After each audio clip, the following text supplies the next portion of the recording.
ನುಡಿ, ಚಿನ್ನದ ನುಡಿ, ಸಿರಿಗನ್ನಡ ನುಡಿ.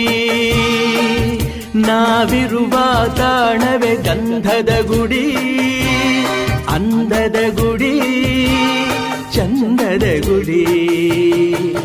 ನಾವಾಡುವ ನುಡಿಯೇ ಕನ್ನಡ ನುಡಿ, ನಾವಿರುವ ತಾಣವೇ ಗಂಧದ ಗುಡಿ, ಅಂದದ ಗುಡಿ, ಗಂಧದ ಗುಡಿ, ಚಂದದ ಗುಡಿ, ಶ್ರೀಗಂಧದ ಗುಡಿ. ಆಹಾ ಆಹಾ ಆಹಾ ಆಹಾ.